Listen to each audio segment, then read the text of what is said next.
Que fofoca. Bora lá então. Então, se conhece ou é conhecido como uma entidade clínica um conjunto de patologias que tem como característica em comum um aumento das cifras tensionais. É denominado estados hipertensivos durante a gestação. Essas patologias não têm uma causa definida.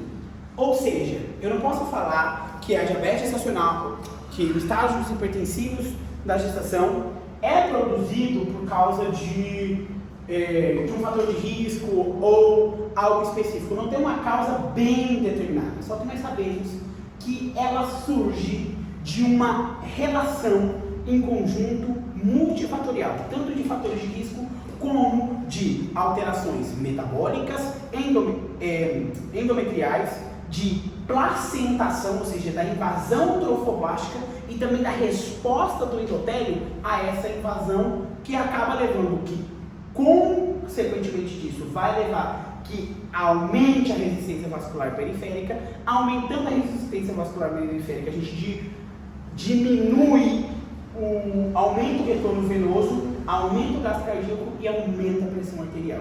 Então, ao final, o nosso parâmetro mais específico para detectar os estágios hipertensivos é o aumento das cifras tensionais. Só que, como isso acontece, eu não posso falar, é pela placentação, é por causa da mulher que tem um fator de risco. Não, é um conjunto multifatorial de várias entidades que, juntas, de forma somatória, a paciente desenvolve os estágios hipertensivos, os estados hipertensivos durante a gestação. Aqui foram os recados que eu já tenho antes. Então, síndromes hipertensivas na gestação.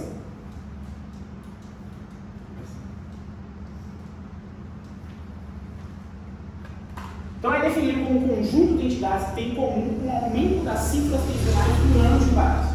As síndromes hipertensivas são as intercorrências clínicas mais comuns da gestação e representam a principal causa de morte e mortalidade materno-fetal. A doença clínica mais frequente é o diabetes gestacional aqui no Paraguai. Sim ou sim, não adianta discutir com isso. Mas a que causa maior intercorrência, ou seja, que demanda a maior assistência, maior atenção, maior feeling do tratamento, maior manejo e maior entendimento, tanto para a gente que quer passar no Revalida, é os estágios hipertensivos. Porque eles levam à principal complicação, a maior complicação que seria a morte materno-fetal. É o grande indicador de morte materno-fetal. As principais causas de morte materno-fetal são: a primeira, estágios hipertensivos de gestação, pré-eclâmpsia severa, é a primeira. Depois a gente tem as atonias uterinas e as infecções puerperais. São os três aspectos que mais matam as mulheres. E os fetos, o que morre mais feto é por estado hipertensivo, diabetes gestacional não controlado e também sofrimento fetal agudo, RCU, que a gente vai estar vendo no decorrer das nossas aulas. Então é uma patologia muito frequente. Praticamente 10% a 10 a 15% das pacientes vão sofrer do estado hipertensivo gestacional. Seja de uma hipertensão gestacional transitória, seja uma pré-eclâmpsia, seja uma síndrome de HELP, todas elas, 10 a 15% das mulheres que estão grávidas vão sofrer dessa patologia. E quais são os fatores de risco? Porque a patologia não tem uma causa definida, mas ela tem vários fatores de riscos que se interrelacionam e aumentam. Entre eles, os principais, existe uma lista enorme, os principais são nuliparidade, as mulheres que são nulíparas, ou seja, aquelas mulheres que estão tendo seu primeiro filho, têm uma maior chance de ter hipertensão gestacional. Justamente porque tem outra teoria que faz com que a hipertensão surja na gestação, que é o contato com o halo antígeno paterno. Uma vez que a mulher não tinha contato com o espermatozoide ou engravidou pela primeira vez, o sistema imune dela é como se fosse virgem e reconhece aqueles antígenos da placenta, que vem do pai, justamente vem do pai, como algo estranho. E nesse momento, ativa uma resposta imunitária que faz com que não aconteça a placentação da maneira correta, que é a próxima teoria que a gente vai acontecer. E se a placentação não acontece de forma correta, ou seja, se a placenta não invade as artérias e dissolve a musculatura, essas placentas ficam com calibre diminuído e resistentes, o que aumenta a resistência e leva aos vasoespasmos, que provocam o que a gente chama de lesão endotelial. Ao lesionar o endotélio, a gente diminui a produção de prostaglandina e óxido nítrico e aumenta a produção de endotelina, que aumenta ainda mais a resistência muscular e faz surgir o que a gente chama de vasoespasmos. Os vasos ficam mais sensíveis à ação dos neurotransmissores, noradrenalina ou neurotransmissores excitáveis, o que faz com que a pressão aumente e provoca lesões em vários órgãos-alvos que são importantes de serem investigados durante a gestação, sendo esses órgãos-alvos principalmente o fígado, os rins, o coração, o pulmão e o cérebro, que a gente vai ter várias formas de apresentação clínica. Mas qual que é o nosso mais específico, que a gente sempre vai ter um gostinho bem para estudar? Os rins e o fígado e o coração, tá? Sempre eles vão ser o que mais a gente vai estar estudando. O cérebro também, mas esses são os que a gente vai estar mais levando em consideração. Adolescência, maiores de 35 anos, lembra os extremos da vida. Os extremos da vida é um fator de risco para tudo. Se a mulher era mãe muito cedo, ela vai estar predisposta a sofrer de várias doenças. Se a mãe ela é mãe muito tarde, também vai estar variamente predisposta a sofrer. Embaraços múltiplos. Por que embaraços múltiplos? Agora tem uma pergunta que quem é meu aluno, quem está aqui que é meu aluno é a sua Dai e a Sofia, então elas vão ter que responder para mim. Por que as doenças que cursam com embaraço? Porque o embaraço múltiplo ele é uma das doenças que é uma forma de embaraço que predispõe as mulheres a ter um nível tensional mais alto, predispõe. Assim como uma patologia que a gente estudou lá no primeiro semestre. Lá no primeiro versão. Pode ser embaraço múltiplo de pais diferentes? Não, nada a ver, nada que ver. Beta-HCG. A paciente cursa com níveis altíssimos de beta-HCG. E além por mais, a massa placentária que é muito grande, ela não consegue suprir totalmente. Então ela acaba fazendo uma invasão meio que incompleta, com níveis aumentados, que aumenta a resistência muscular periférica e são predispostas a pacientes a terem uma maior quantidade. Qualquer autodoença que cursa com níveis altamente de beta-HCG que também fazem toxemia gravídica antes das 20 semanas? Mola. Quem falou mola? Mola. Antecedentes familiares, ou seja, 8 embaraços anteriores, Doppler das artérias uterinas anormais entre 11 e 14 semanas, diabetes pré-gestacional, enfermidade renal crônica e enfermidades autoimunes, como LES e SAF. Eu já vi muito cobrar nuniparidade e esse Doppler das artérias uterinas. Existe uma coisa que ele introduziu na faculdade agora e realmente é interessante vocês já saberem, que a partir dos fatores de risco eu consigo graduar as minhas pacientes em baixo e alto fator de risco e iniciar medidas terapêuticas para prevenir que essas pacientes entrem, ou pelo menos retrasar o início dos estágios hipertensivos durante a gestação, ou seja, dos estados hipertensivos durante a gestação. E aí, principalmente, a gente fala que existe os níveis, como predizer se as pacientes vão sofrer ou não de toxemia gravídica. A primeira coisa é usar o ecodoppler. A ecografia Doppler, que vê o fluxo sanguíneo de 11 a 14 semanas, vai detectar o que a gente chama de ondas de invasão trofoblástica. A primeira invasão trofoblástica começa na 6ª semana e termina na 12ª semana. Então, se a primeira invasão já foi tortuosa, ou seja, já foi difícil, a gente já consegue predizer que a segunda vai ser incompleta.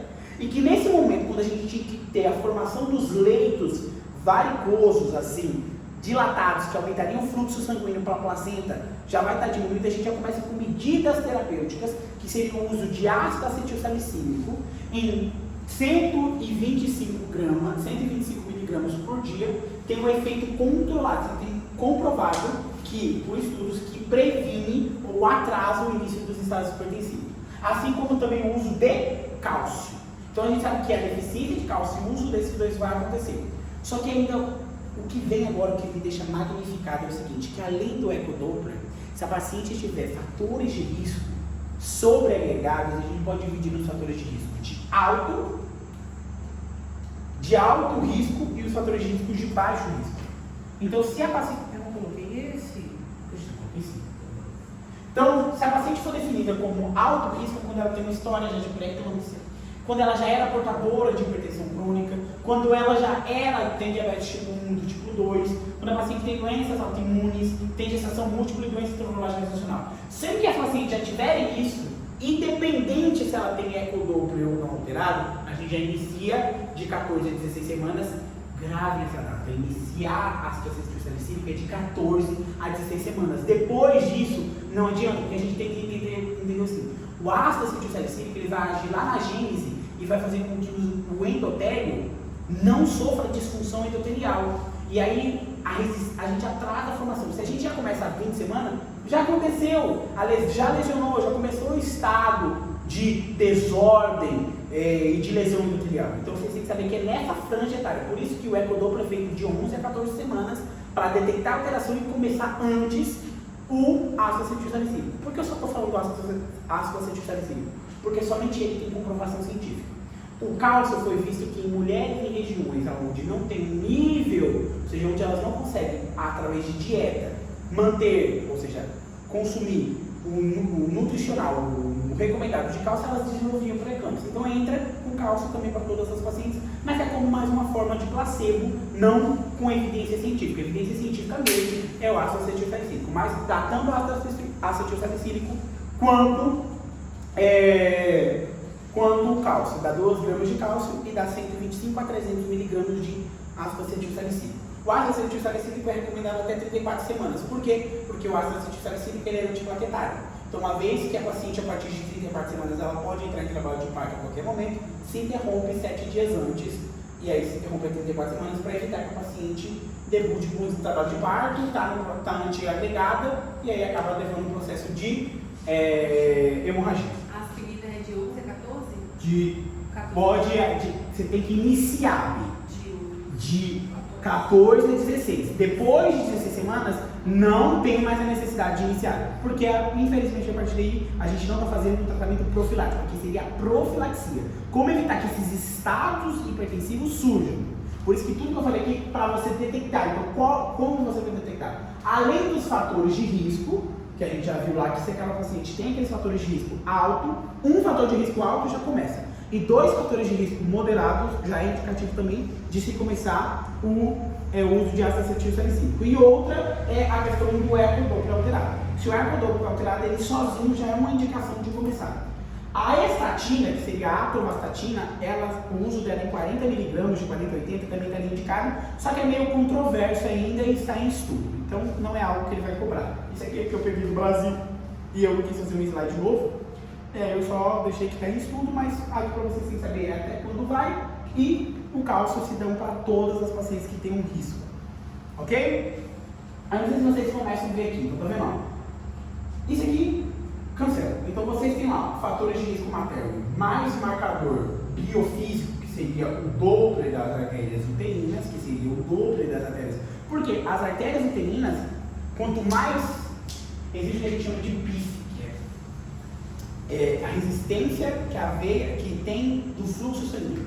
Uma mulher quando está grávida e está bem invadindo o trofoblasto, ele dissolve literalmente o embaraço normal, já vai vir ele explicando para vocês. Ele libera o citotrofoblasto, que é o que invade, porque o citotrofoblasto produz beta, HCG e as hormonas placentárias necessárias. Enquanto que o citotrofoblasto, que também faz parte do trofoblasto, libera enzimas que dissolvem, ou seja, penetram o endométrio, a decídua, invadem as artérias espiraladas e dissolve a capa muscular média, fazendo com que elas virem grandes veias, grandes lagos sanguíneos. Então, se não tem mais resistência para o sangue chegar, é como você ter uma mangueira e ter um riacho. Claro que o que está no riacho vai correr tranquilamente sem ter alguma resistência, enquanto que aquele que está dentro da mangueira tem uma pressão, tem um raio, tá? Então, nesse caso, quando o PIF sai maior que 92, a gente sabe que se nocinho ali, tá ótimo. Se tá menor, a gente sabe que tem uma resistência e provavelmente essa placentação não aconteceu de forma correta. E aí o ecodoppler vem justamente por quê? O ecodoppler, como eu já expliquei para vocês, vou voltar a explicar para quem não era meu aluno, ele mede as direções. Ele tem 2 cores, azul e vermelho. O vermelho é tudo que se aproxima do transdutor, que coincide com o quê? Com o sangue arterial. Tudo que vai chegando perto do transdutor que você está usando para ver o fluxo sanguíneo, E se tem um bom fluxo, a gente fala que é um fluxo, um Doppler arterial bom. E tudo que é azul, que você está se distanciando do transdutor, é sangue venoso. Então, se você tem esse fluxo laminar, sem resistência, e dentro dos parâmetros esperados para a gestação está correndo de forma normal. E uma vez que isso vem alterado, já me alerta, não é? Não vai falar assim, sim ou sim vai ter, não, mas é predizível que é, e já me dá a autonomia de eu iniciar o tratamento profilático. Lembra que quem faz pré-natal são médicos comuns, somos nós. Depois que a gente encaminha para o alto risco que é feito por obstetra. Então isso é bom da gente sempre ter em mente, e a questão para a gente saber, porque pré-natal, todo mundo aqui vai fazer, e isso é algo de se iniciar ou não. Até a enfermagem, que são profissionais, teriam que ter esse conhecimento que eles também fazem o pré-natal. E aí nós chegamos na etiopatogenia. Como que acontece? Porque a gente sabe que etiologia não tem. Não existe etiologia. Não posso falar, o estado a pré-eclâmpsia está sendo causado porque a paciente é obesa. Não. Mas eu sei que ela é um conjunto de fatores que acaba desencadeando. E aí dentro disso, postularam-se 4 teorias que se complementam. Não é que elas são teorias separadas. Elas são teorias que vão se complementando. Então eu falo o seguinte, lembra que eu falei da nulliparidade? Que a nulliparidade é um fator de risco justamente por o antígeno paterno ser estranho para a mãe e a mãe fazer uma resposta inflamatória contra o trofoblasto. Essa resposta inflamatória contra o trofoblasto acaba levando a um processo de invasão deficiente, que já postula a nossa primeira teoria, que seria a teoria da invasão trofoblástica deficiente ou teoria de Brosse. E aí, não anotem nada, agora eu quero que vocês olhem todo mundo para mim, esvazia a cabeça e presta atenção para a gente entender o feeling agora aqui. Até agora, tudo que eu falei, se ficou na cabeça de vocês, o que são os estados hipertensivos, os fatores de risco, e quando iniciar essa atividade agressiva, eu já estou feliz. Agora vamos iniciar o processo de como acontece essa doença. Então, vocês têm que entender, a primeira coisa as teorias se complementam, não são teorias separadas. Então, a primeira coisa que eu falei para vocês foi da nulliparidade, verdade? Então, a paciente nulípara nunca teve contato, ou é uma multípora que trocou de parceira sexual e não tinha contato com aqueles espermatozoides, e nesse momento, ela leva uma resposta imunitária que faz com que ela desenvolva uma resposta que aumente a resistência de invasão desse trofoblasto. Mas ele está invadindo ainda, não é que ele deixou de invadir, ele vai invadir. Então, ele invade, só que ele invade de forma deficiente. Essa invasão, que é a primeira oleada, ela acaba levando a um processo de isquemia. Esse processo de isquemia acaba lesionando o endométrio. O endométrio não, o endotélio. E o endotélio, por sua vez, ele é o grande responsável por fatores que levam a vasodilatação e vasoconstrição.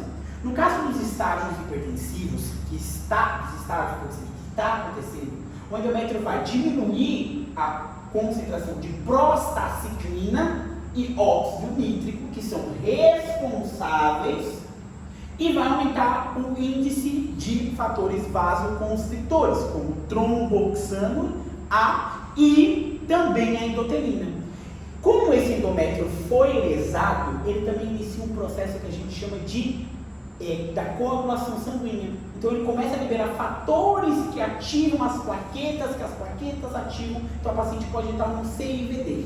Então, se vocês entenderem o que está acontecendo, o processo de isquemia, a gente não sabe o que pode provocar esse processo de isquemia. Acredita-se que seja esse processo que a gente fala dos fatores imunológicos. Então, seria como se fosse uma coisa autoimune? Não é autoimune porque não é próprio da mulher. A placenta não vem da mulher. A placenta é totalmente componente paterno, porque se fosse da mulher, a mulher ia ter placenta por toda a vida.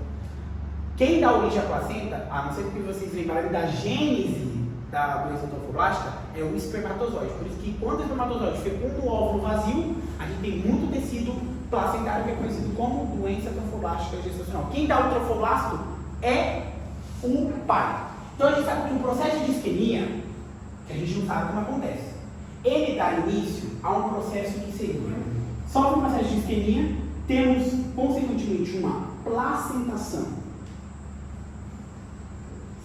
anormal que seria uma invasão trofoblástica deficiente, essa invasão trofoblástica deficiente aumenta ainda mais a resistência vascular periférica, que leva com que nós temos um agravamento da isquemia, que leva a uma lesão endotelial. O endotélio lesado, o que ele faz é aumentar a concentração de endotelina e tromboxano A2, para ser mais específico, e diminuir a produção de óxido nítrico e prostaciclina I2. Como consequência, nós temos a maior vasoconstricção, que aumenta ainda mais a resistência vascular periférica, que vai resultar no aumento da pressão arterial. E, consequentemente, esse aumento da resistência vascular periférica vai fazer um processo que a gente chama nos órgãos, chamado vasoespasmos, que vai iniciar nesses órgãos um processo de isquemia, e aí vai levar às manifestações extraplacentárias ou de lesão de órgãos-alvos, que a gente já vai conhecer como que cada um acontece, em vários lugares diferentes. Só que aí vem uma coisa que está faltando. Essa lesão endotelial também coloca em marcha a ativação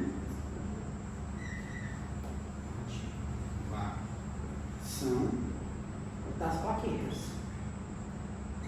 Então, nesse momento, a paciente ela entra no estágio de formação de fibrina. Aí vocês sabem o que acontece com essa fibrina? Ela é degradada, porque senão a gente teria uma acúmulo de fibrina. Só que ela se deposita a nível renal e provoca uma lesão específica da pré-eclâmpsia, dos estágios hipertensivos, que é a endoteliose, a glomeruloendoteliose, que é um achado específico e patognomônico dos estados hipertensivos gestacionais. Então, o que significa isso? Que a lesão faz esse aumento e diminuição de quantidade de vasodilatadores e vasoconstrictores que adaptaria a mulher e também leva à ativação das plaquetas, que leva à degradação de fibrina, que deposita no rim, só que ao mesmo tempo também, sabe o que acontece? Tem um consumo de plaqueta e de fatores de coagulação. Então, o paciente pode entrar numa CIVD, coagulação intravascular disseminada. Então, isso aqui é só para vocês terem uma ideia. Eu vou explicar passo a passo mais detalhado, mas vocês conseguiram entender? E eu estou vendo a cara de alguns aí que não está muito legal. Então tem que me perguntar agora. Porque agora que eu tenho que repetir 1, 2, 3. Não lá no dia da prova, que eu gosto de fazer uma repassão da prova, a gente discutir. Lá é a gente discutir questão, que vai cair, como vai cair e ter palpites. Não para mim estar ensinando. Então agora, sabe, eu não entendi tal parte, eu não entendi ali, eu não entendi o que acontece aqui. É isquemia. Então, não se sabe o que dá a isquemia. A isquemia é o que coloca em marcha todo esse processo. A gente não sabe o que dá a isquemia. O mais planteado que dá a isquemia diz que são fatores imunitários. Então diz que é a paciente que começa a fazer uma resposta imunitária contra aquele tecido que está invadindo, invade de uma maneira deficiente e esse tecido sofre um processo de isquemia. No que ele sofre um processo de isquemia, ele lesa o endotélio também, porque a isquemia lesa tudo. Então aí o endotélio começa a fazer aquela deslocação e é um processo crescente. Tipo, que começou pequeno, começa a crescer até que tem repercussões sistêmicas. Não se sabe o que dá início, porque se a gente tivesse estudado nisso, a gente sabia a etiologia da doença. Então a isquemia a gente não sabe o que acontece, mas a gente sabe que a marcha inicial para que tudo aconteça é um processo isquêmico. Como ele se dá, não se sabe, mas aí vem as teorias. Fala-se que o processo isquêmico se dá pela seguinte maneira: na placentação anormal. Então, eu vou explicar para vocês como acontece, que seria a teoria da redução da perfusão trofoblástica, é dizer, a isquemia tissular seria o eixo desencadeante, mas a gente não sabe o que provoca essa isquemia placentária, nem essa isquemia no endotélio. Mas a gente sabe o seguinte, o que está acontecendo agora. A gente sabe que a isquemia é o ponto, e aí vem as teorias. Então, no embaraço normal, acontece o seguinte, no embaraço normal, acontece que o óvulo nida na cavidade uterina e o trofoblasto começa a invadir a decídua começa a invadir a tecido e começa a produzir um processo de vasodilatação das artérias espiraladas. Uma vez que, ao dilatar, vamos diminuir a resistência vascular periférica e favorecer a perfusão dos espaços nervosos, ou seja, deixar esses espaços, o fluxo sanguíneo para a placenta limpo, sem barreiras, sem nada. É como se o fluxo sanguíneo seguisse sua forma laminar e nutrisse, não tem nada que está impedindo que essa placenta seja nutrida. Sendo responsável por esse fenômeno a invasão trofoblástica. Nós temos duas invasões trofoblásticas. Nós temos a primeira, que começa na 6ª semana e termina na 12ª semana, e nós temos a segunda, que começa na 18ª semana e vai até a 20ª semana.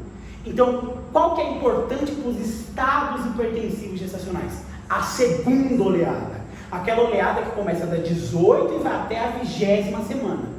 Por isso que já vem um dado, que eu já tinha que ter dado lá atrás. Eu me olvidei, desculpe, gente. Que os estados hipertensivos da gestação só vão ser considerados da gestação após 20 semanas. Diferente do diabetes, que era qualquer intolerância à glicose durante a gestação, aqui nos estados hipertensivos é só após 20 semanas. Se antes das 20 semanas a gente diagnosticar qualquer alteração na pressão arterial, a gente vai chamar isso de hipertensão crônica. A paciente já tinha, mas foi diagnosticada durante a gestação, não tem nada a ver, porque a gente precisa que a placentação esteja completa para falar realmente que é um estado hipertensivo durante o embaraço. E aí, o que acontece? Essa segunda invasão, que inicia a 18, ela é deficiente. Então, nós não temos a digestão da capa muscular das artérias espiraladas. Então, nós não temos a vasodilatação e muito menos, nós não temos a vasodilatação. E fala que é nesse ponto que a gente tem o quê? A isquemia. É nesse ponto que uma invasão foi deficiente e gera o processo isquêmico que leva a lesão endotelial, que leva tudo à armada que acontece, todo o fenômeno cataclísmico, catastrófico que acontece. Então, na pré-eclâmpsia, ou seja, nos estados hipertensivos gestacionais, essa migração não se produz, ou se produz de forma deficiente. O que faz com que as capas médias persistem, aumenta ou dificulta a chegada de sangue de um tecido placentário que cresce exponencialmente. Você tem noção que um mês no útero equivale a 25% do tempo do feto que ele vai passar ali, ou seja, muito rápido, muito rápido. Tipo, o crescimento no útero é a fase que nós crescemos mais rápido possível, e a placenta tem que crescer exponencialmente para conseguir dar conta. Então, esse placentário que cresce muito rápido não tem, os vasos sanguíneos não estão adaptados para suportar esse crescimento, então eles isquemiam. Se eles isquemiam, eles lesam o endotélio, porque o endotélio lesado não produz isso aqui. Então a gente não sabe quem dá o pontapé, mas o mais aceito é que a placentação normal dá o pontapé inicial na isquemia. E ainda mais o seguinte, que a isquemia do próprio trofoblasto da lesão dificulta ainda mais a placentação. Então é um ciclo vicioso que não se quebra, porque a isquemia faz parte da placentação, aí a placentação normal leva a isquemia não deixa que se placenta. Então a gente sabe que tem todo um processo vicioso acontecendo, porque isso aqui é o que aconteceria no embaraço normal. Os vasos seriam digeridos e eles ficariam como capilares grandes, distendidos, formando os lagos intervenosos. Enquanto que na gestação, nos estados hipertensivos aconteceria o quê? Uma digestão incompleta, e aí nós teríamos uma resistência, que levaria à isquemia e lesão desse endotélio. E aí nós temos qual é o resultado disso, ou seja, de forma aditiva, não é separada. O resultado dessa placentação anormal é uma disfunção, ou seja, uma lesão endotelial. Então o que acontece? Quando você lesa, você fica disfuncional. Tanto lesão como disfunção não são sinônimos, mas aqui a gente vai encarar como sinônimos. Então, lesou faz com que o endométrio não funcione mais. Qual é a função do endotélio aqui? Seria produzir mais fatores vasodilatadores do que fatores vasoconstrictores. Quando você gera essa disfunção, você sabe que essa função dele está trocada. Então passa-se a produzir maiores quantidades de endotelina e tromboxano e menores quantidades de óxido nítrico e prostaciclina. O que acaba levando aqui, ó, diminuição das prostaciclinas diminui e aumenta de prostaglandinas vasoconstrictoras, que seriam os tromboxanos e a endotelina, que aumentam, ou seja, que aumentam assim a sensibilidade a uma vasoconstricção e a própria ação dos neurotransmissores. Sem lembrar o seguinte, que vaso é uma coisa muito chata de lembrar. Fisiologia eu lembro, eu não gosto também de lembrar, mas a gente tem que lembrar que a medicina a gente tem que entender o corpo em sua essência. Você sabe que quando a endorfina se expressa, ela estimula os músculos a liberarem mais receptores alfa e beta adrenérgicos. E esses receptores, quando são estimulados, principalmente os alfa adrenérgicos, promovem a vasoconstricção. Então eles ficam muito sensíveis ao que contraem, aumentam o gasto cardíaco e, consequentemente, aumentem a pressão arterial, porque pressão arterial é igual gasto cardíaco vezes resistência vascular periférica. Só vocês lembrarem de fisiologia. E aí vem um fator imunológico que aqui eu falei para vocês, que dado que a placentária, ou seja, que a unidade placentária, ela funciona como um halo enxerto, porque ela vem justamente do tecido placentário, de antígenos paternos. E sabe o que ainda justifica ainda mais essa teoria do fator imunológico? É que uma vez que você remove a placenta de uma mulher que está sofrendo pela eclâmpsia, a pressão dela volta à normalidade no instante. Tirou a placenta, acabou o bolo, acabou o crítico do paciente. Se vocês tiverem a oportunidade de ver de uma cesárea com um paciente com pré-eclâmpsia, você vai ver. O crítico é tirar o bebê. Tirou o bebê, tirou a placenta, a pressão dela cai na hora, assim, volta a estados normais. O que justifica essa questão do ao fracassar, ao ser uma questão imunológica de mecanismos que teriam que ser considerados normais. Por isso que a gente fala que os principais fatores de risco para o surgimento dessa, e que ainda mais dá ressalva a essa resposta imunológica, é o seguinte, que são as nulíparas e as multíparas, quando trocam de parceiros, ou que tinham métodos sexuais de barreira, que são sempre as que têm uma maior índice de desenvolvimento de pré-eclâmpsia. E aí, seria como funciona, né? O excesso de carne antígena fetal e a ausência de antígenos bloqueadores, ou seja, a mãe não consegue reconhecer que aquilo não é dela, mas que faz parte daquele processo que ela tem. Ela tem o que a gente fala da imunotolerância dela é muito baixa, ou seja, ela tolera muita pouca coisa. Então faz com que as respostas imunológicas se armem contra aquilo e acaba levando a toda a alteração. E uma das provas que justificam isso, que é ao remover o tecido placentário, a gente tem um retorno aos níveis basais. Não é que significa que a clínica muda, mas a gente sabe que o principal fator que característica que é a pressão arterial volta à normalidade ao remover. Claro que o paciente pode continuar tendo complicações, pode ter edema agudo de pulmão, pode surgir outras complicações mais severas, que são consideradas estágios de pré-eclâmpsia severa, mas a pressão arterial, que é o grande fator de risco, volta à normalidade assim que se remove a placenta. Então o dano endotelial tem 3 efeitos diretos que eu quero que vocês saibam, que eu já escrevi para vocês. O primeiro é o aumento da agregação placentária e da trombocitopenia, ou seja, consome as plaquetas e, consequentemente, leva o estágio com uma possível coagulação muscular intradisseminada. Ok? Segundo, vasoconstricção e hipertensão arterial. Por quê? Agora eu quero que vocês respondam para mim. Por que leva a vasoconstricção? Porque vai diminuir o óxido nítrico, as prostaglandinas e aumentar o ritmo do sangue. E por que leva a hipertensão? Porque aumenta a resistência vascular periférica. E isso tudo acaba levando ao aumento do gasto cardíaco, porque aumenta a pressão de maneira rebote. E nós temos um aumento também da permeabilidade vascular e edema. Por quê? O que acontece? Porque a gente tem perda de líquido. Eu quero que vocês imaginem, isso eu ainda não falei, mas por quê? Imaginando por que acontece isso. Justamente por aquilo que eu expliquei. Lembra que esse endotélio que foi lesionado ativa os fatores de coagulação que se depositam no rim? Isso leva a uma proteinúria. Sem proteína dentro do vaso, eu tenho uma pressão oncótica diminuída. Então eu tenho perca de líquido e sódio por terceiro espaço. Então eu tenho retenção de líquido e a paciente se torna edemaciada. Então, finalmente, vai produzir coagulação intravascular e depósitos de fibrina vão produzir um dano renal com proteinúria e insuficiência que leva o edema e a permeabilidade vascular, porque diminui justamente a pressão oncótica. E outra coisa que eu também já falei, o vasoespasmo. O vasoespasmo não é que acontece só em um lugar, ele acontece em vários órgãos. Então, quando ele acontece no fígado, ele produz um processo de isquemia e hemorragia periportal, que pode dar o que a gente chama de distensão da cápsula de Gibson, que vai ser o signo de Shaw-Stewart, que pode levar a uma ruptura hepática e, consequentemente, um abdômen cirúrgico, que é muitas vezes fatal, ou ele pode fazer uma isquemia supraportal e fazer o que a gente chama de síndrome de HELLP. Ou a gente pode ter também vários processos isquêmicos na placenta. A placenta começa a ter vários pontos de necrose.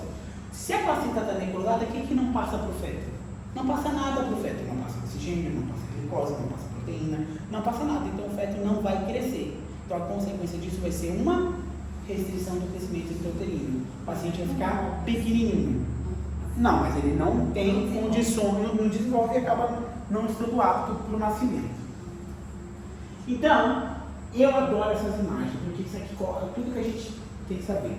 Então a gente sabe que tem 4 fatores, ou seja, 4 teorias. Os imunológicos, os inflamatórios, os fatores imunológicos e os fatores ambientais. Vamos colocar dentro da nossa realidade que a gente está falando mais dos imunológicos e dos inflamatórios, que seria a lesão endotelial, ali que a gente teria disfunção, aumento da secreção de endotelina intercoxano. Então tudo isso leva ao quê? Uma placentação deficiente. A própria placentação deficiente também leva a esse processo e assim criando um ciclo verso. A invasão deficiente de trofoblast não dissolve as capa muscular média dos vasos espiralados do uterino, o que faz com que a gente tenha um diâmetro menor e, consequentemente, uma resistência maior. Essa resistência aumenta, ou seja, reduz o fluxo sanguíneo para o espaço intervenoso, e nós temos uma placenta que encontra-se diminuída, a perfusão conta diminuída, então ela perpetua, assim por se dizer, o processo de isquemia e lesão endotelial, o que acaba provocando alterações endoteliais que vai levar a 3 consequências primordiais. A gente já falou de 2 e agora vai entrar 3. Não, a gente já falou das 3. A primeira seria a disfunção endotelial, que provoca o que, Dai? A gente fala de disfunção principalmente. A desrelação, a quebra da homeostase entre a produção de vasos dilatadores e vasos constrictores. Depois nós temos a questão que a lesão endotelial acaba levando à ativação plaquetária, que produz plaquetopenia e também a ativação da cascata de coagulação, que leva a depósitos de fibrina em vários lugares. E esses vasos, por aumento de circulação desses hormônios, acabam estando mais dispostos a sofrer o que a gente chama de vasoespasmo. Eles são mais sensíveis à ação tanto da endotelina, que já é um vasoconstritor, como também dos neurotransmissores, como noradrenalina, dopamina, muito mais noradrenalina e adrenalina, ok? Então, justamente. E o que provoca quando a gente tem um depósito de tecido, quando a gente tem um depósito lá no glomérulo, a endoteliose glomerular? Provoca uma perda de proteína que acaba aumentando a permeabilidade muscular e retenção de líquido, sódio e plasma. Então, quais são as 3 consequências que vêm dessa alteração? A primeira seria o vasoespasmo, justamente pelaquela disfunção. O segundo seria o aumento da permeabilidade muscular, que leva a edema, proteinúria e hemoconcentração. E por último, a ativação da coagulação, que levaria a um estado de hipercoagulopatia, que pioraria ainda mais o edema e também a proteinúria. O que acontece? Vocês não podem separar. Eu estudo em separado, mas encaixa tudo na cabeça. Isso aqui tudo está acontecendo ao mesmo tempo. Não é que uma coisa acontece para outra acontecer. Tudo está acontecendo. E aí vem isso aqui que eu já falei para vocês: prevenção, antifator de risco, né? Ou seja, 150 até 300, 125 é estandarizado. Depois, nunca cobrou dose. Mas vocês podem ser os primeiros. Então a gente já tem que olhar com malícia. Eu estou olhando com malícia porque cobraram a função do andrógeno, que é uma coisa que é para o homem e cobrado para a mulher. Então, eu estou olhando com malícia agora. Então, eu acredito que duas trampas que podem acontecer seriam as doses do medicamento. Tem muita dose agora nessa nova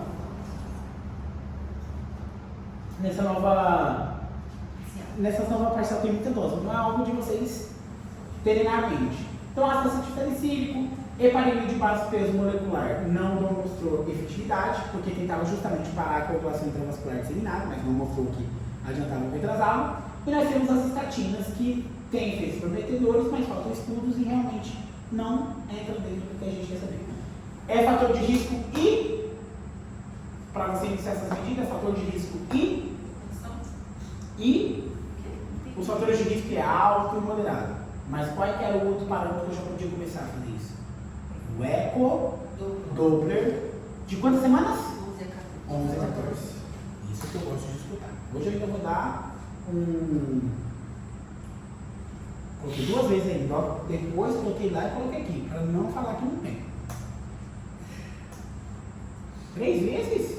Acho que é repetido. Tá voltando para trás. Tá voltando pra trás. Meu Deus, fiquei louco. Não tá não, gente. Eu repeti 2 vezes os mesmos slides, ó. Não, é que não acha, não. Nossa, tá certinho. Mas o meu eu repeti. Pra falar. Só pra... Então, em resumo, o que acontece? Resumindo tudo, nós não sabemos que dá início àquela invasão trofoplacentária, mas a gente acredita que é a isquemia. Então, a isquemia da invasão trofoblástica anormal, que leva a uma diminuição do fluxo sanguíneo uteroplacentário, que provoca uma isquemia placentária. A placenta, quando ela é isquêmica, ela leva a uma lesão endotelial. O endotélio lesionado faz a liberação de endotelina, que aumenta e diminui a secreção de vasodilatadores, como prostaciclina e óxido nítrico. Consequentemente, a paciente fica mais predisposta a vasoespasmo, aumenta a permeabilidade plasmática e tem uma produção de depósitos de fibrina em outros órgãos, que acaba levando a proteinúria, edema, coisa que acontecer espaço e... Não, a glomerulendoteliose é uma lesão específica do depósito de fibrina no endotélio glomerular, do glomérulo. E outra questão, é uma lesão totalmente reversível. Por isso que a paciente após o parto, quando já não tem mais esse processo todo acontecendo, ela volta a ter uma função renal normal. E aí nós temos a fisiopatologia. Porque existe uma diferença. Quem você vai me falar? Eu vou trazer um chocolate no ano que vem. Qual a diferença entre etiopatogenia e fisiopatologia? Vou trazer um chocolate semana que vem, quem sabe me responder. Qual a diferença entre fisiopatologia e etiopatogenia? Oi? Origem, mas quando a gente fala físio, e a físio vem do quê? Como o nosso corpo responde. Ou seja, como que surge dentro disso aqui, como vai surgir os sintomas apresentados, como vai alterar o funcionamento. Então todo mundo ganha chocolate. Então, dentro disso, a gente vai estudar o que acontece em cada órgão. Então até agora eu quero que vocês saibam o seguinte: tudo isso que a gente estudou, altera, leva a 3 coisas. 3 coisas assim que eu quero que vocês coloquem na cabeça. 3. Primeira, vasoespasmo. Segunda, aumento da permeabilidade vascular. E terceira, altera a coagulação. Quando vocês tiverem tudo isso, a gente sabe o seguinte: o vasoespasmo, justamente pela essa desregulação endotelial, que vem dessa disfunção e quebra da homeostase entre o óxido nítrico e a endotelina, acaba levando a um estado de resistência vascular periférica, o que acaba levando à hipertensão. Então, o vasoespasmo, vamos dividir em 3. Vasoespasmo.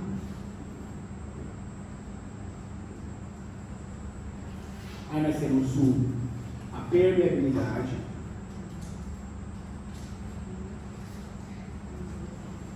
capilar e a alteração na coagulopatia.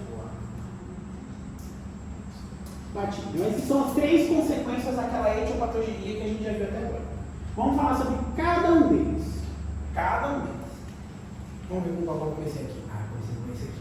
Então, a coagulopatia, ou seja, a lesão endotelial, que leva à ativação das plaquetas e aumento dos níveis de fibrina, faz com que a gente tenha um depósito de fibrina a nível renal, nos glomérulos. E isso leva a uma lesão característica, ou seja, quase patognomônica, que é a endoteliose. Você vai falar endoteliose glomerular ou glomérulo endoteliose.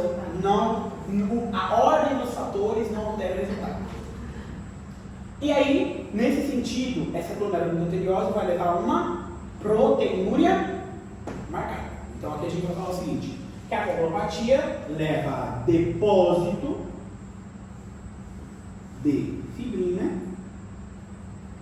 produzindo assim então a endoteliose glomerular, que vai levar a uma proteinúria. Daqui a pouco vem perguntar para vocês o que é definido como proteinúria. Essa proteinúria, como a gente falou, essa glomeruloneurotheliose, ela é reversível. Então a paciente vai ter sua função renal voltada à normalidade após terminar o embaraço. A lesão vascular e a hipoproteinemia conduz ao quê? Então você já tem uma lesão vascular, já tem um endométrio que está com um endotélio. Não sei o que eu estou falando na cabeça. Um endotélio está lesionado. O endotélio está lesionado, então já aumenta a permeabilidade. Só que junto com a proteinúria nós temos um estado de pressão dentro dos capilares diminuído. Então nós temos o quê? Uma permeabilidade aumentada. Então a paciente vai ter como consequência edema, que seria a retenção de água e sódio. Água e sódio. O edema não é por causa que as fibrinas se acumulam no Não. Consequências também. A proteinúria vai acabar ainda que ainda mais está acontecendo isso aqui. Só que o endotélio é mais um agravante, mas o que dá início a esse processo de retenção é o próprio processo de lesão endotelial. Quando você lesa o endotélio, você já sabe que ali naquele momento você já está abrindo uma comporta para sair. Então começa a sair líquido. Então você começa a já ter uma perda. A proteinúria agrava ainda mais, tá bom? E aí existe uma pergunta que eu sei que vai cair, gente. Sabe o que essa endoteliose faz, além dela fazer uma retenção de edema, que é própria lesão? Ela tem um achado específico que me traduz um estado de alerta durante a gestação. A endoteliose, quando você perde proteína, você reabsorve um metabolito que teria que ser jogado fora, que é o ácido úrico. Então essas pacientes vão cursar com hipoproteinemia, só que hiperuricemia. Porque justamente o estado da endoteliose, que faz o aumento da secreção, da exfoliação de proteínas, reabsorve uma grande quantidade de ácido úrico. Então lembra sempre que se a paciente está cursando com um estado hipertensivo da gestação, você vai encontrar uma hipoproteinemia, mas vai encontrar o quê? Uma hiperuricemia, que é o ácido úrico aumentado. Isso sempre cai na prova.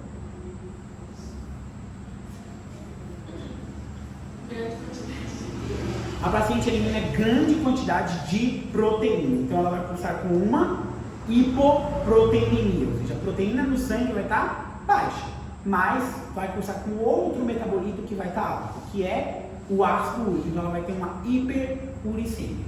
A gente fala que é consequência primordial da retenção de sódio, porque sempre que se retém sódio, se puxa outras substâncias. E a outra substância que está puxando além da água é o ácido úrico. Então, os pacientes cursam com hipoproteinemia e hiperuricemia, ou seja, a uricemia, que é a quantidade de ácido úrico no sangue, se encontra elevada. Isso é uma pergunta que caiu no meu ano, é sempre bom vocês terem, que é justamente assim, ele fala assim, o estado de gestacional curso, 2 pontos, hiperproteína, hipo, hiper, e aí é uma pergunta que pode ser caída. Então, como que cursa?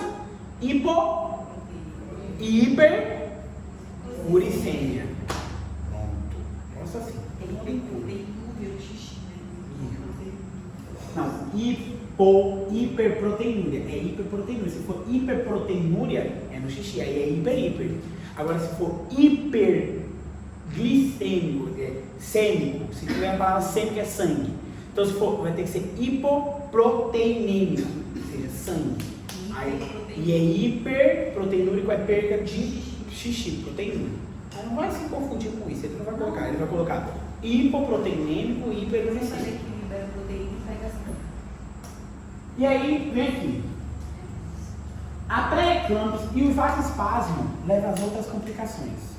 Que é o seguinte, se você tem vasoespasmo hepático, vai levar o quê? Vai levar um processo que a gente pode ter um processo de hemorragia periportal, que vai distender a cápsula de Gibson e causar uma epigastralgia muito marcada e pode levar a uma ruptura hepática. ou vai produzir uma isquemia e necrose periportal e vai provocar síndrome de HELP. Tem tudo escrito aqui, por isso que eu não vou ficar escrevendo, vai levar muito tempo. Uma pergunta boa, mas o que é vasoespasmo? Vasoespasmo seria a contração, uma resistência tão aumentada do vaso que ele se constringe muito e acaba dificultando a chegada de oxigênio para os tecidos alvos, justamente pelo aquele excesso de fatores vasoconstrutores e diminuição dos vasodilatadores, o que acaba diminuindo a demanda e a oferta de oxigênio, levando a um processo de isquemia. Pode ser tão abrupto que pode romper o vaso, esse vasoespasmo, esse processo de contração. Então, levar um processo que a gente chama de ruptura hepática, porque faz um edema, faz um hematoma subcapsular na cápsula de Gleason e pode levar a ruptura hepática. Ou pode ser apenas um processo de diminuição do oxigênio que provoca um processo de isquemia e aí nesse processo provocar o quê? Lesão dos hepatocitos, eles necrosam. Então leva uma elevação das enzimas, produz um processo chamado de hemólise e alterado com isso tem um processo de plaquetopenia. Junto com isso a gente tem o que a gente chama de síndrome de HELP. Tá? Que eu vou explicar a síndrome de HELP, porque eu até mandei um slide só de síndrome de HELP, porque é muito difícil de entender. Logo também a gente pode ter vasoespasmo no cérebro. E aí você pode ter duas complicações. Você pode ter AVC. AVC o quê? Hemorrágico. Pode ser tão forte que esse vaso rompeu. Você pode ter um AVC hemorrágico. Ou você pode ter o quê? Convulsões. Convulsões tônico-clônicas. Você pode ter também a nível cardiovascular, vasoespasmo nas artérias coronárias, que vai causar uma síndrome coronariana aguda, que pode causar um edema agudo de pulmão. Que também leva à morte. Oi? Não, aqui síndrome coronariana pode ter uma angina, pode ser um IAM, pode ser o que seja. E você também pode ter vasoespasmo das artérias renais, que vai levar a uma injúria renal aguda. Essas são as principais. Insuficiência? Oi? Injúria é a mesma coisa que insuficiência. É que insuficiência se aplica atualmente à diminuição da taxa de filtração glomerular permanente. Por isso que nas novas linhas não se usa mais insuficiência, e sim injúria, porque a injúria renal aguda ela é transitória. A taxa de filtração glomerular se encontra alterada por causa de uma noxa aguda, mas que com o passar de 3 meses ela vai voltar à normalidade. Por isso não se usa mais insuficiência renal aguda, e sim injúria renal aguda, porque é uma injúria. E aí, a nível digestivo, a enfermidade produz um dor epigástrico, vômito e elevação das enzimas transaminases. Secundário, a necrose hepatocelular. A epigastralgia também pode dever-se à distensão da cápsula de Gleason pela formação de um hematoma hepático, que é chamado de signo de Chausier. O que eu falei? O que está gerando isso aqui? O vasoespasmo. O vasoespasmo hepático vai produzir esse estágio de elevação das enzimas, hemólise e diminuição das plaquetas, tem um nome muito clássico, síndrome de HELP. Isso constitui uma etapa, uma pré-eclâmpsia severa. Isso a paciente pode estar com 140, 90 de pressão, mas se ela está com low plaqueta, que síndrome de HELP, a própria palavra descreve ela, HELP. O H do HELP é hemólise. O HELP é elevação de enzimas hepáticas, liver. E o PIL, ou seja, o HELP, o LP, seria o outro L que são dois L, HELP são dois L, é low plaqueta, ou seja, plaquetas abaixo de 150 mil. Se está aprendendo esses 3 planetas juntos, é o que a gente chama de síndrome de HELP, que vem do vasoespasmo. A nível cerebral, como eu já expliquei, o que pode acontecer? Pode acontecer um vasoespasmo também, que é essa vasoconstricção severa, assim, e brusca. Então pode levar o quê? A AVC hemorrágico ou a convulsões tônico-clônicas. Poderia levar uma AVC isquêmica? Não, porque qual a diferença de AVC isquêmica? AVC isquêmica tem que ter uma oclusão da luz. Mas aí Mas aí a questão, o que acontece no cérebro que não acontece em lugar nenhum mais? O cérebro é vascularizado pelo polígono de Willis. Então se um fala, o outro vem suprir o oxigênio. Agora quando o vaso provoca um AVC hemorrágico. Além do mais que existem os sintomas vasoespasmódicos. A paciente pode não ter nenhuma dessas complicações, mas ela pode ter uma cefaleia frontal, fotofobia, epigastralgia, zumbido no ouvido, escotoma. Tudo isso são chamados de sintomas vasoespasmódicos.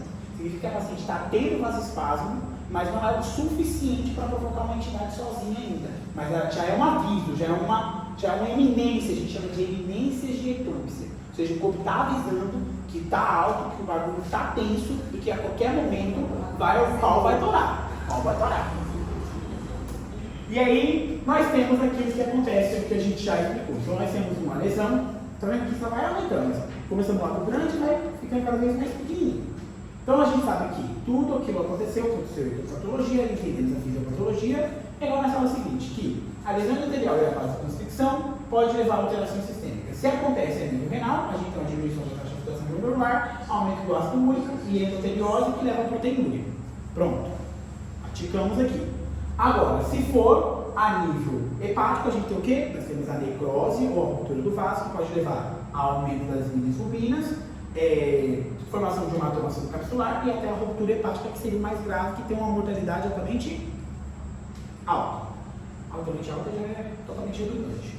E aí nós temos as cerebrais, que pode levar a vasoespasmos, edema cerebral, que seria uma... Vocês já estudaram encefalopatia hipertensiva? Quando o cérebro está a pressão está tão alta, que lesiona os vasos e tem perda de líquido para dentro do cérebro. Isso faz com que a pressão dentro do cérebro aumenta e o paciente entra num coma repetido. Só que diferente de qualquer outro estágio comatoso, uma vez que você diminui a pressão, o paciente acorda na hora, assim. Ou Sem sequelas.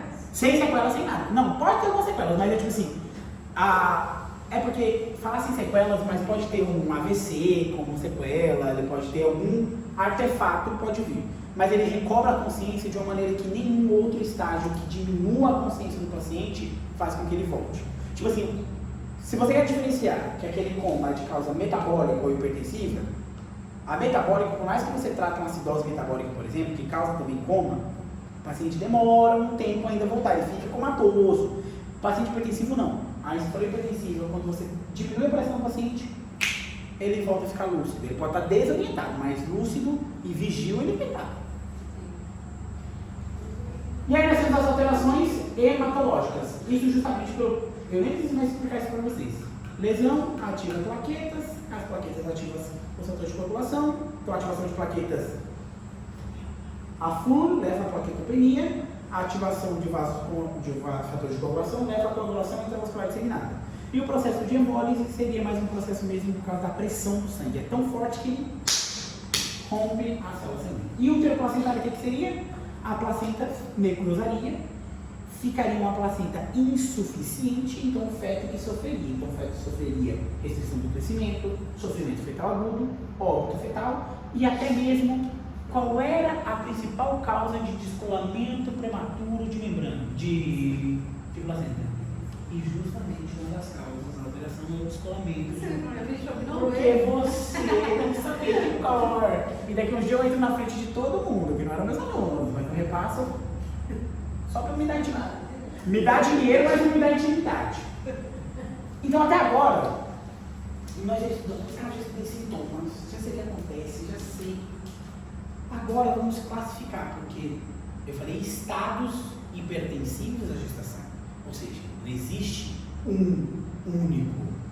uma única entidade. É um conjunto, lembra qual era a definição, Sofia? Qual era a definição de estados hipertensivos? Conjuntos de entidades, de patologias que compartem o aumento das cifras tensionais. Ou seja, um conjunto de entidades dentro das síndromes hipertensivas, que estão todas aqui causadas pela mesma fisiopatologia, que compartem entre elas, por isso que a gente chama de síndromes hipertensivas da gestação, que compartem entre elas a característica que é ter a pressão alterada é a mesma fisiopatologia. Só que dependendo da forma de apresentação, elas vão ser classificadas de formas distintas.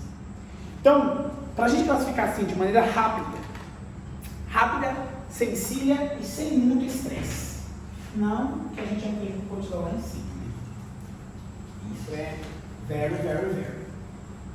Vocês vão classificar em, deixa eu contar que até eu me guardei. Hipertensão transitória do embaraço, pré-eclâmpsia, eclâmpsia e hipertensão crônica sobreposta com pré-eclâmpsia. Então são 4 classificações. Então todas elas têm características de ter a pressão arterial aumentada. Para dar o diagnóstico de hipertensão gestacional, já vamos passar o carro na frente dos bois, que aqui vai falar muito de número. Para dar o diagnóstico, a gente precisa de cifras tensionais maiores ou igual a 140 por 90 em 2 tomas com intervalos de 4 a 6 horas entre cada toma.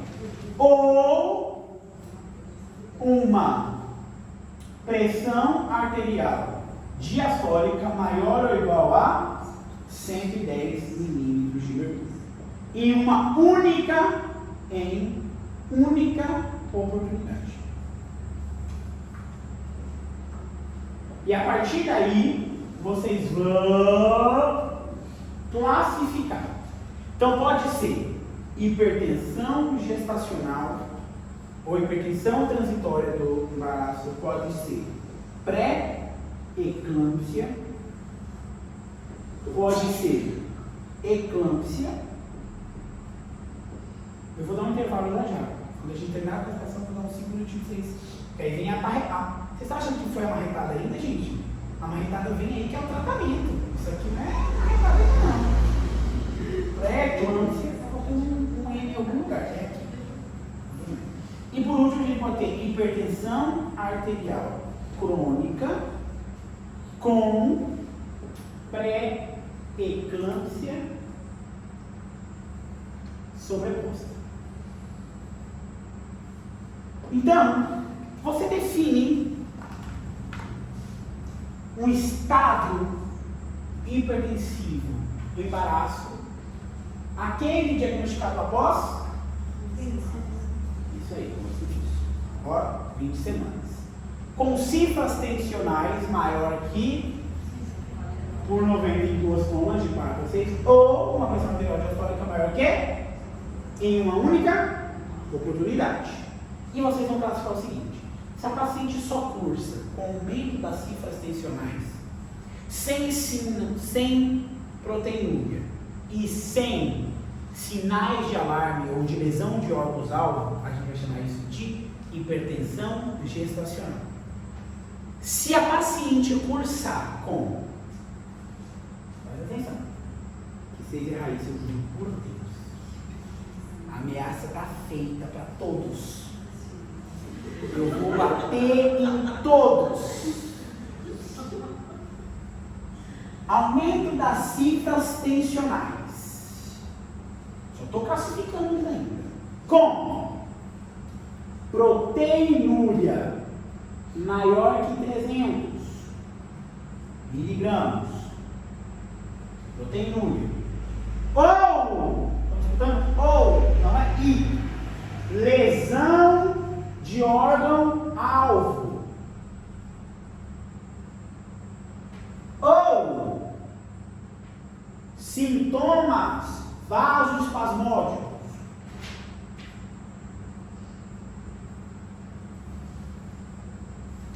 vão ser enquadrados dentro de pré-eclâmpsia. Vocês ficaram bem? Ou antes se considerava apenas a presença de proteinúria. Hoje se sabe que a presença realmente é um indicativo de pré-eclâmpsia, mas a ausência dela, ou seja, a ausência da proteinúria, não descarta a possibilidade da paciente estar com pré-eclâmpsia. Se errarem, já avisei 2 vezes agora, a terceira, vão apanhar todo mundo. São 24 pessoas, eu só não vou bater no vídeo que ele vai bater, mas no resto eu vou bater em todos. E o leque vai bater tudo. Também, ele é o primeiro. Logo, nós temos a eclâmpsia. A eclâmpsia é a presença, ou seja, lembra assim que tem que ter alteração da pressão arterial. Então, é a presença de alterações com convulsões tônico-clônicas generalizadas sem outra causa aparente. Ou seja, a paciente tem suspeita de meningite, convulsionou, não é pré-eclâmpsia. Tem que, tipo assim, você descarta tudo e o que está produzindo esse estágio de convulsão tônico-clônica generalizadas é a pressão arterial dela aumentar. O que seria uma convulsão tônica crônica? Fisiopatologia, mas eu vou te ensinar. Quando o paciente tem descargas cerebrais, você tem descarga a todo momento, só que são descargas controladas. que significa isso?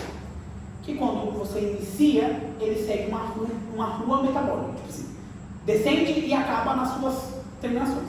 No caso de que você sofreu uma convulsão, você tem um curto-circuito. E aí, por isso que inicia, porque primeiro passa para o seu músculo uma tensa descarga elétrica, então você fica tônico, duro, e depois você fica molinho, crônico, então você tônico, crônico, faz esse ciclo. Isso. Na sua cabeça pode colocar, mas tônico, porque, por exemplo, quando eles ficam crônicos, eles acabam ficando bem mais contraídos. Não é movimentos curtos e longos, porque esse fato de ser tônico crônico tem a ver com o grau de muscular, de resposta muscular, porque tônico eles ficam mais molezinhos, assim por dizer. E treino, quando eles treinam. E depois crônicos, aí crônicos, isso, eles ficam assim, eles têm os movimentos. E logo depois você pode ver assim, que eles pegam e começam a retrair, liberam esfíncter, por exemplo. Eles relaxam algumas coisas e o muscular contrai muito. Por isso, quando vocês forem fazer história clínica, que vocês já estão fazendo, e chega um paciente com alteração do modelo sensório, você tem que perguntar se ele liberou ou não liberou esfíncter. Porque se ele liberou esfíncter, provavelmente ele veio de um estado pós-comicial, tá? Pós uma convulsão. Porque quando libera esfíncter... E como é que você vai perguntar pra ele assim? Amigo, Você cagou? não. Muito esfíncter que eles liberam não é o esfíncter anal. É o... Você é o quê? O esfíncter vesical eles costumam liberar mais. Gravou. E por último, então eu gosto de uma aula mais leve, porque senão vocês estão com um cara mais que estou entendendo agora, porque vocês estão me olhando assim, ó. Eu já sei, não estou entendendo caralho nenhum. Aí vocês estão olhando assim, meio que já ferrou, já ficou mais feliz. E a hipertensão crônica sobreposta com pré-eclâmpsia é aquela paciente que já cursava com cifras tensionais maiores que 140, 190 antes da 20ª semana, só que após a 20ª semana ela passou a apresentar uma proteinúria marcada, ela passou a apresentar ou lesão de órgão-alvo ou sintomas vasos. 20, para você falar que a pré-eclâmpsia sempre depois da 20 semanas. No caso da hipertensão crônica sobreposta com pré-eclâmpsia, você tem que saber o seguinte, que a paciente já tinha cifras tensionais dela, ou seja, a pressão arterial dela antes da 20ª semana já era maior que 140 por 90, ou seja, ela já era hipertensa. Só que após a 20ª semana de gestação, ela passou a ter uma proteinúria marcada, ela passou a ter sintomas de lesão de órgão-alvo, por exemplo, ela passou a ter endoteliose glomerular, ela passou a ter epigastralgia, ela tem alguma lesão daquelas que eu falei para vocês, ou ela tem os sintomas, os iminências de eclâmpsia que a gente vai ver agora. Quais são as iminências de eclâmpsia? Se ela tem um desses três, ela vai ser classificada como pré-eclâmpsia. Sim ou sim. Só que nesse caso é sobreposta porque ela tinha um estado hipertensivo já crônico, só que agora ela está tendo uma sobreposição da toxemia gravídica dela. A gravidez começa a fazer repercussões também, altera o fluxo natural, a história natural da doença dela. Sim? Eu acho que você até já respondeu, então sempre vai ser alternativo e não cumulativo essas classes. Não, pode ser os dois, pode ser cumulativo ou alternativo. O que eu quero para você? Tem que ter um. E uma coisa que eu quero que vocês não errem, pelo amor de Deus, estou muito perto. Proteinúria, a ausência de proteinúria não descarta. Anotem, risquem de azul, preto, vermelho. Não descarta a pré-eclâmpsia, ou seja, a ausência dela não me diz se a paciente não tem, mas a presença dela dá o diagnóstico de pré-eclâmpsia. O que isso significa bem quando a gente fala que uma coisa que está presente, não. A gente fala que ele tem uma alta sensibilidade, mas uma baixa especificidade. Porque quando ele está fora, a gente não descarta, mas se ele está dentro. A hipertensão crônica é porque eu estava desconcentrada. Mas você falou que uma paciente já tem hipertensão crônica.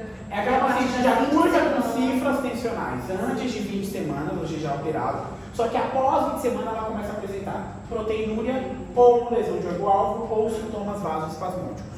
Essa proteinúria que não é descartada é menor de 300. Isso, porque a gente considera na mulher grávida até 300, ok. A partir de 300 a gente já considera uma proteinúria, que é isso que eu coloquei aqui nessas definições. A proteinúria em 24 horas tem que ser maior que 300 gramas em gestantes com mais de 20 semanas ou puerpério menor a 14 dias, que traduz a presença daquela lesão renal típica do processo. Qual que era? Glomerulonefrite, que é transitória e não permanente. É a terceira vez, gente. Fala mais nada, fala demais. E aí, nós temos a síndrome de Hell. A síndrome de Hell. Essa você não falou pra explicar depois do intervalo, que é a pior de todas. Não, calma, eu vou explicar toda a classificação. A pré-eclâmpsia volta a se classificar em leve, moderada e severa. E aí sim, quando entrar em tratamento, eu vou dar um intervalinho para vocês. Ainda 8h42, gente. Calma.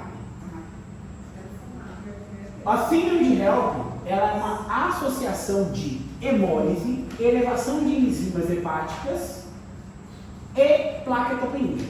Gravem esses resultados. As enzimas têm que estar superior a 70 e as plaquetas têm que estar menor que 100 mil. Gravaram? As enzimas mais de 70 e plaqueta menos de 100. Isso. E a hemólise?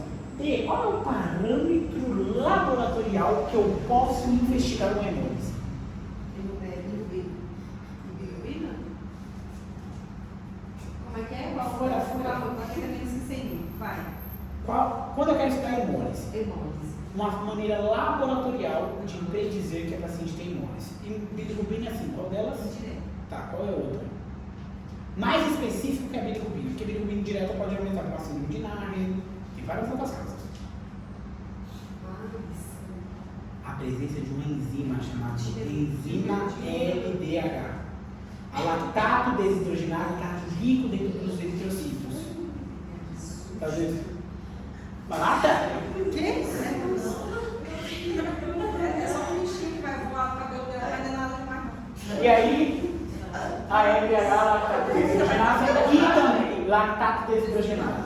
E também uma proteína chamada aptoglobina.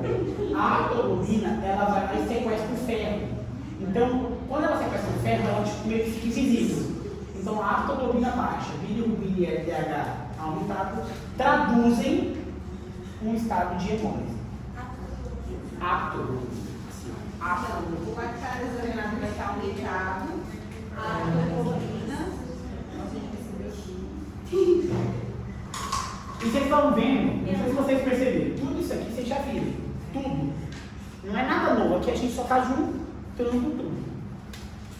E o que traduz a síndrome de HELP? A síndrome de HELP, ela traduz uma forma grave, severa de pré-eclâmpsia. Então, essa paciente pode estar com cifras tensionais normais, mas cursa com essas alterações laboratoriais, sim ou sim, ela é uma pré-eclâmpsia severa. Outra coisa, a pré-eclâmpsia ela pode estar de forma evolutiva, por exemplo, começou com hipertensão gestacional e aí andou uma pré-eclâmpsia moderada, severa, eclâmpsia. Ou ela pode começar diretamente com eclâmpsia severa. Ou ela pode começar diretamente já com uma eclâmpsia. Ou ela pode começar com a síndrome de HELP. Não existe que necessariamente ela tem que andar todos os passos. Ela pode andar todos os passos, mas também ela pode debutar de qualquer maneira, tá bom? De qualquer maneira. Ela faz a ordem dela. E aí, nós temos agora... Então, quando tem síndrome de HELP, é eclâmpsia. Pré-eclâmpsia severa. Eclâmpsia B é apenas a presença de convulsões tônico-clônicas generalizadas. Agora vem as classificações. Então, a hipertensão gestacional é aquela hipertensão que é diagnosticada pela primeira vez após 20 semanas de gestação, cursa com ciclos tensionais maiores de 140 em 2 tomas de oportunidade, não está associada com lesão de órgãos-alvos, nem com sintomas de pré-eclâmpsia eminente e nem muito menos com lesão de órgão-alvo. E também, para dar o diagnóstico, aqui novamente, os estágios hipertensivos, eles vão precisar de uma confirmação. Até então a gente vai tratar o paciente como uma síndrome, como estado. Mas o que vai confirmar se realmente é da gestação ou não da gestação é o puerpério.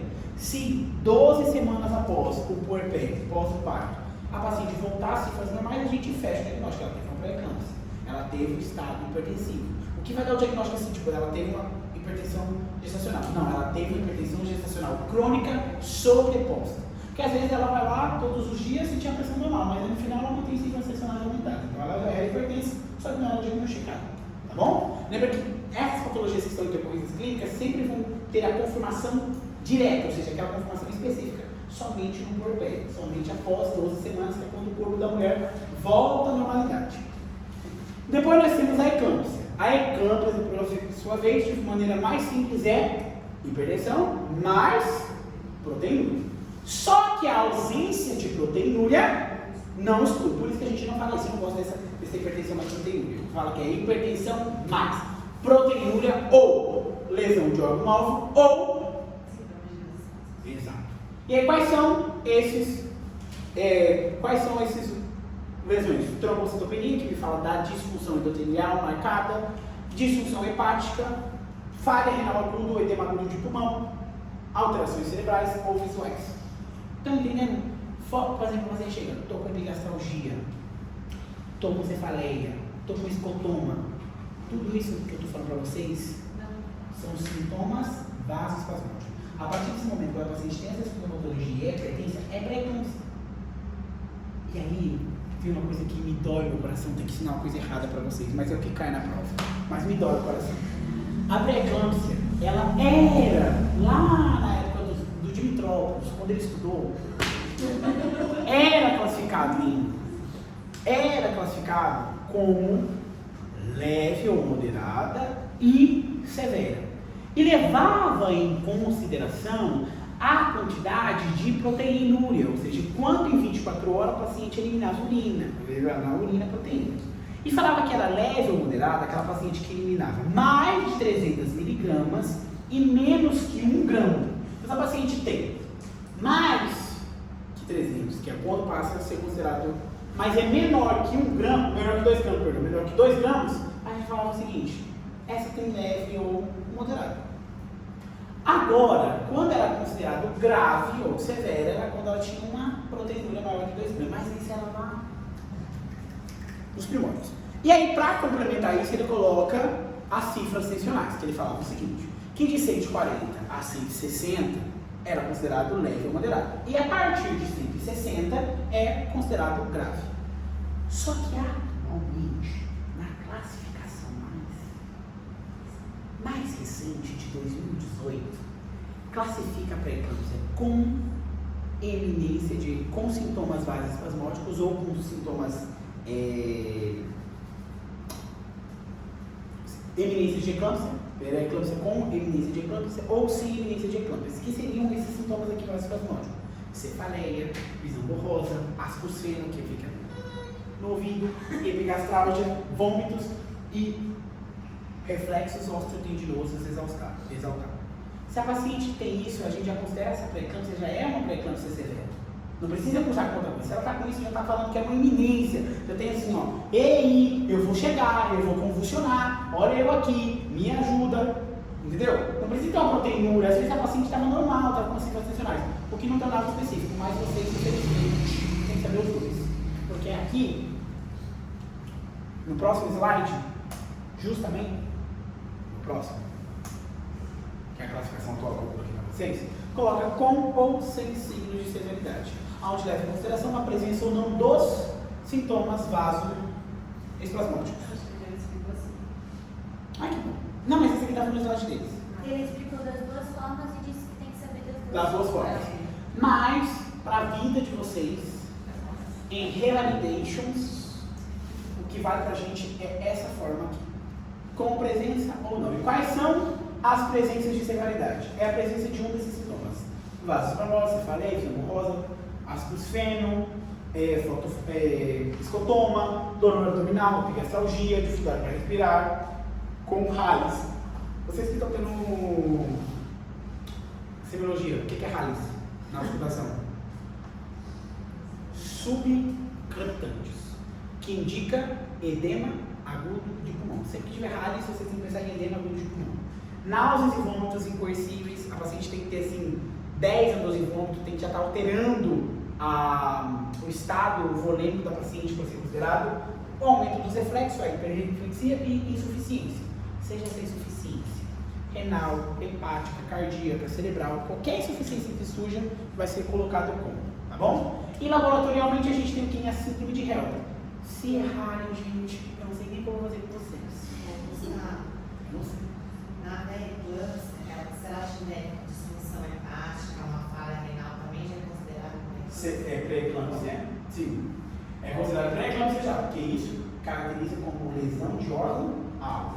Lembra que nós temos 3 intérpretes da eclâmpsia: proteinuria, lesão de órgão-alvo ou sintomas vasoespasmódicos. Se está presente qualquer um dos 3, sim ou sim, vai ser considerado pré-eclâmpsia. Agora a gente está classificando a eclâmpsia.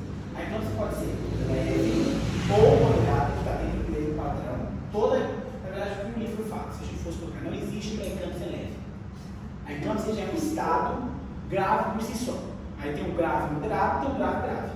Que seria o moderado, leve moderado ou moderado. E como que distingue isso? O que distingue isso? Hoje tem a classificação antiga, que tem releva considerações as cifras tensionais e a proteinúria, a perda de proteína na urina, que aí fala que é leve ou moderada quando as suas cifras tensionais forem maior que 140 por 90, porém menor que 160 por 90, e uma proteinúria for menor ou igual a 2 gramas.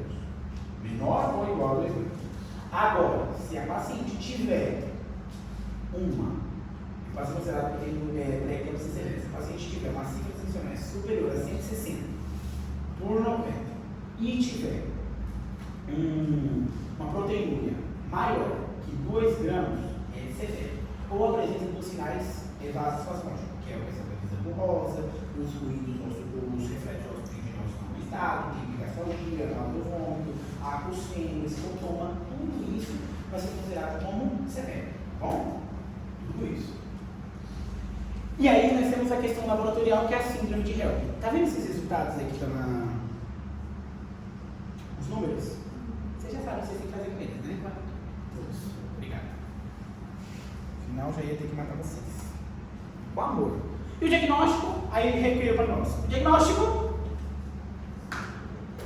é com a toma da pressão, porque o que vai definir se a pressão, se ela está alta, se está já dentro da pressão. Então, qual a pressão? Maior que 140 por 90, em 2 tomas separadas por 4 a 6 horas. Um beijo tá ali. E uma diastólica maior ou igual a 140. Lembrando que... 140 não, 110. Lembrando que a diastólica sólida em uma única oportunidade já é diagnóstico de hipertensão. Agora, dentro disso, aonde ela vai entrar, depende do quê? Da pesquisa. Se vai entrar dentro, se vai ser considerada hipertensão quando? Só tem a hipertensão. Não tem mais nada. Eu faço todo o resto dos laboratórios, não tem nada. Fiz laboratório e veio proteinúria maior que 300. Opa! É eclâmpsia. Fiz proteinúria e tem lesão de órgão-alvo, por exemplo, tem uma trombocitopenia. Só tem trombocitopenia, já é eclâmpsia. Tem uma paciente que tem uma lesão, começa a ter um edema de pulmão, ou eclâmpsia. Tem uma paciente que tem uma alteração neuronal, por exemplo, fotofobia, começa a ter acusfêmio, começa a ter cefaleias muito severas, é eclâmpsia. Aí dentro de classificar eclâmpsia, eu vou falar, essa eclâmpsia é leve, moderada ou severa? Voltas e divisões são leves, que vocês vão ter que ir abrindo. Relaxem que na próxima aula, quando vocês lerem, tem que ler em casa. Sedimentar, eu chego aqui, faço aquela revisão, dá uma sedimentada boa no conhecimento, mas tem que ler, tem que estudar. Calma aí, Eu falei bem assim para os meus alunos, eu costumo falar, eu mastigo o máximo possível, mas eu não posso fazer uma coisa para vocês, engolir. Eu posso mastigar, deixar o mais líquido possível. Fiquei confusa. Sim. A pré-eclâmpsia que se divide em 3 ou é eclâmpsia? Pré-eclâmpsia. Como eu falei, eclâmpsia. A eclâmpsia é um estado de convulsão, é um estado convulsivo, tônico generalizado. Não, eu falo isso agora, porque você está falando pré-eclâmpsia, você parece que era eclâmpsia. Não, eu vou falar. Pré-eclâmpsia, gente, pré-eclâmpsia. Não, pré-eclâmpsia, ficava sem saber. É porque eu me empolgo, gente, eu perco a bicicletinha sem freio. Quando eu tenho uma mudança que eu gosto, eu entro no estado de bicicletinha sem freio. Então, quais são os critérios diagnósticos de pré-eclâmpsia? Estão resumidos nesse organograma. Outra questão, se vocês quiserem estudar estratégia médica, é o melhor material que eu já vi na vida. Melhores aulas, médio curso. Melhor material, estratégia. Vocês estudaram, eu falei. Dica do Gustavo. Tô dando, vocês estão pagando também.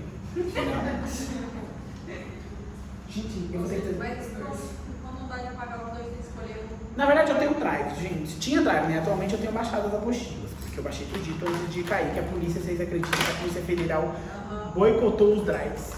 A gente só quer estudar a polícia. Quer mais nada. Libera os drives. Mulher, libera. Nossa. Gente, eu tenho que pensar. Ninguém tem uma pilha, não, né? Por si acaso. Eu tinha um ano passado que eu pedi uma coisa pra eles. Ele, aqui, dentro da minha casa. Que ela não tem. Tem pilha mais não. Mas tudo bem, dentro aqui a gente tem tudo resumido. Então a gente fala o seguinte, que a pré-eclâmpsia você teve um cheque quando? Nós tivemos uma hipertensão arterial, depois de 20 semanas, e foi maior que 140 por 90. E vai estar associado a uma disfunção de órgãos-alvos, que pode ser hematológica, hepática, renal, pulmonar ou neurológica. Ou proteinúria, ou útero-placentário. Isso aqui é por revalida. A aula de vocês, isso aqui vocês cortam. Tá bom? E dentro das alterações que a gente busca é o seguinte: na disfunção hepatológica, a plaqueta tem que ser maior que 150 mil, se for menor que 100, a gente fala que é uma alteração, aqui está normal, aqui está maior. Se for maior que 60, a LDH a gente fala que tem uma hemólise, ou um estado de coagulação intervascular designada. Você sabe qual é a clínica do paciente com estado com coagulação intervascular designada? Qual o paciente apresenta para vocês? Ela sangra. Ela sangra por cima, ela sangra por baixo, ela sangra por lado, ela sangra. Ela sangra. Por quê? A coagulopatia, a coagulação intervascular designada, ela surge no estado absoluto de ausência de fatores de coagulação. A paciente consumiu tudo, ela não tem mais nada que mantenha o sangue, o que pare com o sangue, o que pare de sangrar. Então começa a sangrar por tudo que tem, justamente por causa da lesão endotelial, então vai sangrar por tudo quanto é lugar. Logo nós temos as transaminases, que aumentam 2 vezes, que seriam acima de 70. Dor hipocôndrica, do hipocôndrio direito, epigastralgia. A gente pode ter uma creatina sérica maior que 1.1. Duplicação da creatina basal em 24 horas. Colocar em 24 horas, tem que ser. Ou aumento de 1,5 vezes em 7 dias, no valor basal. Edema agudo de pulmão, ou cefaleias, turvão, acosfeno, cegueira, alteração do estado mental, derrames ou convulsão. Convulsão já não vai ser considerado um estado de pré-eclâmpsia, vai ser um estado de ibueno. Intervalo? 5 minutinhos, a gente volta às 9 horas. Alguém para aí, por favor? Só repete pra mim a duplicação da creatina basal aqui. Pode ser